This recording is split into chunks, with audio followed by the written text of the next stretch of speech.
O Evangelho vem dizer justamente disso, de um patrão, que é Jesus, que sai para viajar e confia aos seus empregados alguns talentos. Talento, no tempo de Jesus, era uma moeda, como é o real, o dólar nos nossos dias. Mas com o passar do tempo, isso foi sendo lido realmente como o valor que a pessoa tem. Valores que Deus depositou na nossa vida como dons e talentos, da forma que entendemos, para que o reino de Deus pudesse acontecer e frutificar. Veja que Deus dá os talentos a cada um conforme a sua capacidade. Então, conforme a parábola, Deus, o patrão, entregou 5 talentos para um, 2 talentos para o outro e 1 talento para o último. Acontece que os 2 primeiros se dispuseram de imediato a multiplicar. Diz o texto do Evangelho que aquele que havia recebido 5 talentos, ele saiu logo e foi fazer então render outros 5 talentos. Ele saiu logo, ele não ficou enrolando. Aquele que recebeu 2 talentos também saiu e foi fazer multiplicar aqueles talentos. Mas aquele que recebeu apenas 1 talento saiu, cavou um buraco na terra e escondeu o dinheiro do seu patrão. Amados irmãos e irmãs, olhando para esta ideia de balanço de final de ano, o que nós, com os nossos talentos, multiplicamos para o reino de Deus? Nós temos dons naturais. Uns cantam, outros falam, outros leem, outros ajudam como ministros, acólitos, coroinhas. Mas alguns cozinham, alguns limpam, alguns sabem fazer tapetes, outros sabem trocar lâmpadas, outros sabem capinar, outros sabem... Enfim, são tantas coisas como dons naturais, vender, comprar. Tantos dons naturais que às vezes nós temos e nós também guardamos esses dons ou colocamos esses dons somente a serviço de nós mesmos e pronto. Também recebemos dons sobrenaturais, não é nada de ver, fantasma, não. Mas o batismo é um presente de Deus.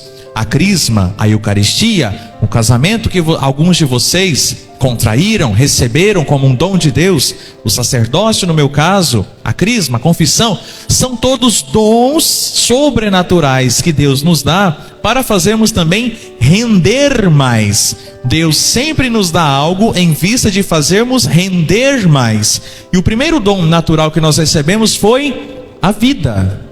Você está vivo não é para ficar fazendo peso no mundo. Você está vivo porque você tem um propósito. Você tem uma missão. Você canta, não é para cantar no chuveiro, é para você vir para o coral cantar, é para você evangelizar. Entendem, meus irmãos, a ideia de fazer render, de tal forma que quando o patrão voltou, os 2 empregados também foram ao encontro do patrão. E eu imagino o orgulho que eles ficaram, né? Nossa, eu fiz multiplicar o dobro, e você? Não, eu também fiz. E então o patrão olha para eles e diz: muito bem, servo bom e fiel. Estou aqui no versículo 21. O patrão lhe disse: muito bem, servo bom e fiel. Ele foi bom e permaneceu fiel. Ele não fugiu do compromisso. Como foste fiel na administração de tão pouco, da tua vida, do teu casamento, dos teus bens. Como foste fiel na administração do tão pouco, eu te confiarei muito mais. Vem participar da minha alegria. Ou seja, meus irmãos, a administração dos talentos que Deus nos dá nos faz participar da eterna alegria. E o segundo também da mesma forma. Mas tem um último que enterrou os talentos no chão. E ele ainda dá uma desculpa. Por isso fiquei com medo e escondi o teu talento no chão. Aqui tens o que te pertence. Meus irmãos, este último empregado roubou? Não. Ele desviou o talento, o dinheiro? Não. Mas ele escondeu. Quantos de nós podemos ajudar na evangelização e ficamos escondidos? Porque não queremos nos comprometer, porque nós não queremos nos envolver, porque eu quero de fato assistir a missa, no sentido de eu vou lá, assisto, não me comprometo, vou embora e o povo da igreja que se vira, né? Quantos de nós enterramos, escondemos o nosso talento por medo mesmo de errar? Que bobeira, todo mundo erra. Medo de, ou até mesmo o que o povo vai falar, por preguiça. Não, eu não quero, estou tão cansado. Por preguiça, por comodismo, por omissão. Eu não mato, eu não roubo, né? Então eu tô de boa. Tá, não, o que você está fazendo de bem? quer dizer que você não está em dívida com Deus. Mas e o lucro para Deus? Está vendo? Você não está em dívida. Ou seja, Senhor, o Senhor me deu um talento, né? Está aqui, ó, até embaladinho, bonitinho, ó. Está aqui, limpinho. Mas tá bom, e cadê o que você lucrou com isso aqui? Cuidado com a missão. Temos dons, temos talentos, temos a nossa vida. Faz render. Porque senão, meu irmão e minha irmã, veja o que este último empregado ouviu do patrão. Os 2 primeiros ouviram: venham participar da minha alegria. O último ouviu: quanto a este servo inútil. Quem não está servindo o reino de Deus é o quê? Não é o padre que está dizendo, é o evangelho. Inútil. Quanto a este servo inútil, jogai-o lá fora, na escuridão. Aí haverá choro e ranger de dentes. Meus irmãos e minhas irmãs, se nós não frutificamos, se nós não nos envolvemos, se nós não dobramos os nossos talentos, se ao menos nós não entregamos ao menos 0,5% a mais daquilo que Deus nos deu, ali haverá choro e ranger de dentes. Mas padre, como é que eu faço? A primeira leitura nos dá uma dica muito boa a respeito disso. O livro do Provérbios diz de uma mulher forte e faz pergunta: quem a encontrará? E aí cita as virtudes desta mulher. Muito mais vale ela do que joias. Seu marido confia nela. Não terá falta de recursos. Ela só dá alegria ao marido. Ei, coisa boa, hein? Coisa boa. Por isso que pergunta, né? Quem encontrará? Ela só dá alegria, nenhum desgosto. Quem encontrará? Todos os dias de sua vida. E aí continua, olha, ela trabalha, ela faz a lã, ela cuida da casa. E aí o versículo 30 destaca o motivo pela qual ela é virtuosa. O encanto é enganador e a beleza é passageira. Vai ficar feia mesmo.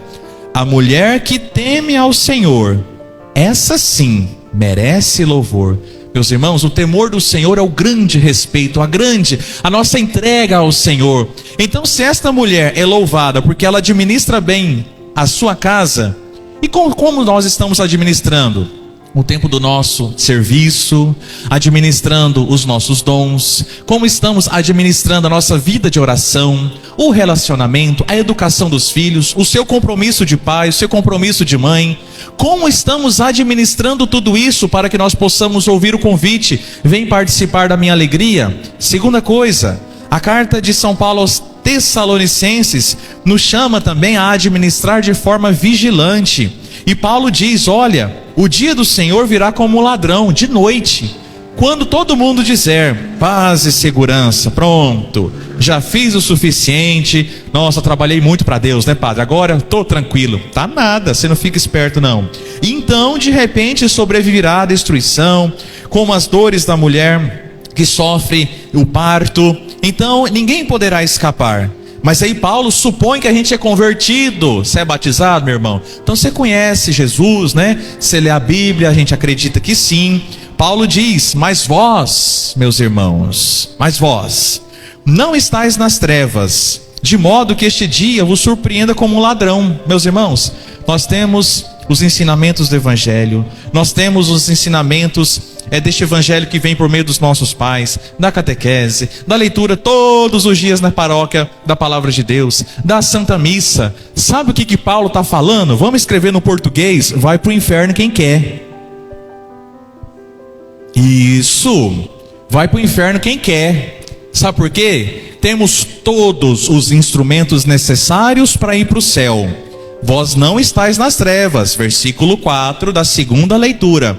Mas vós, meus irmãos, não estáis nas trevas. Vocês não estão ignorantes com relação à salvação, à palavra de Deus, o céu. Não. De modo que este dia vos surpreenda como ladrão. Versículo 6. Portanto, não durmamos como os outros. Quem são os outros? A gente supõe é quem não conhece Deus, é quem nunca ouviu falar de Jesus. Não durmamos como os outros, mas sejamos vigilantes e sóbrios, atentos. Como é que eu estou administrando os meus bens? Sobriedade. Nem tudo me é permitido. Cuidado com aquilo que eu vou fazer. Nem todos os lugares me cabem, nem todas as amizades me servem. Sede sóbrios. Calma. Mas nós não podemos dormir no ponto. Amados irmãos e irmãs, que nós, A partir então, desta palavra que todos os dias nos oriente, que nós podemos ter essa consciência, parar com essa ideia de que, isso é coisa do padre, não, isso é coisa da palavra de Deus. Que nós, a partir desta administração fiel da nossa vida, dos nossos dons, dos nossos talentos, possamos ouvir: muito bom, servo fiel, como foste fiel nisso, vem participar da minha alegria, vem morar comigo no céu. E que nós, por nossa culpa, nós não ouçamos: servo mau e preguiçoso, quanto a este servo inútil, amarrai-o, jogai-o na escuridão, porque ali haverá choro e ranger de dentes. Que Nossa Senhora interceda por nós, pela nossa conversão, pela nossa perseverança, e que saibamos com muita sabedoria fazer render, dobrar os dons e talentos que Deus nos deu. Louvado seja nosso Senhor Jesus Cristo.